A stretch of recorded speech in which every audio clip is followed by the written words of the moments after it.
Hello, my name is Danielle Johnson. Today I'm going to be talking about things that you can do to help benefit your speech in a presentation. So there are 6 attention grabbers that you can use. One is definitely using interesting facts or statistics. This will really capture the audience attention and get their wheels turning as far as that's something that they've never heard before, or maybe they never thought about it in that way.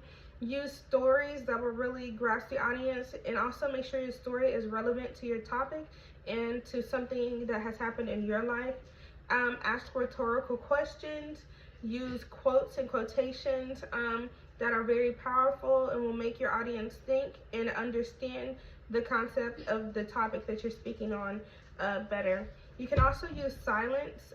This means you can use like an illustration or music to where you're not saying anything, but the illustration and the music is saying everything that you're needing it to. You can also use humor.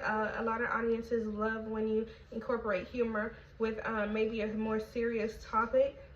Use informative speech. Make sure that when you are looking up topics for your speech, you try not to get on Google, because whatever Google is showing to you is showing to other people. So you don't want to do a speech on something that everybody already knows and is easy to access. You want to think really hard on something that will help the audience and also help yourself, and something that you and the audience can relate to. Try to do something that's new and fresh, and don't go over topics that have been done for like the last 20 or 30 years, because everybody most likely knows about those topics already without you having to talk about them in your presentation. Also, something to keep in mind is to not have a subject. A subject is something very broad that can come from different perspectives, and you want to have a topic. A topic is going to be more narrow and straight to the point of your presentation. Also, when you do preview statements, you want to avoid fillers. You don't want to have any fillers, because the audience is going to get lost and soon lose interest in what you're talking about and what the presentation is about. And just remember to stay on plan. Do exactly what you practiced, and don't add in random things at the last moment, because that will probably get you off track. And when you're off track, the audience is going to lose interest in your speech. Also too, it's important to have a killer intro, which is a really good intro that grasps the audience attention within the first 30 seconds of you beginning your speech and presentation.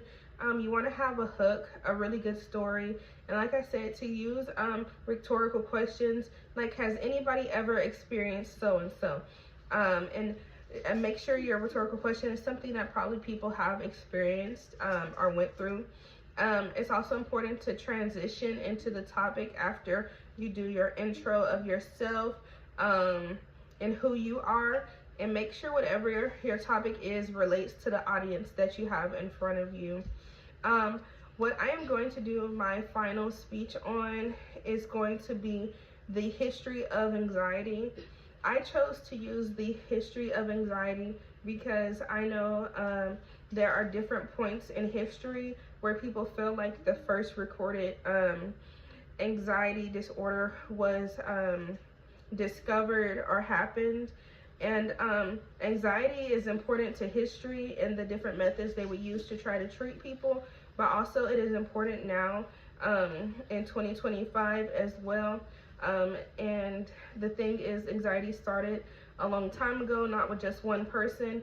And having a speech presentation on this, I feel like will give a lot of people a better understanding. And I feel like it is important for college students to understand anxiety, to be able to properly work through it, whether that be through their personal life, work life, and also through school.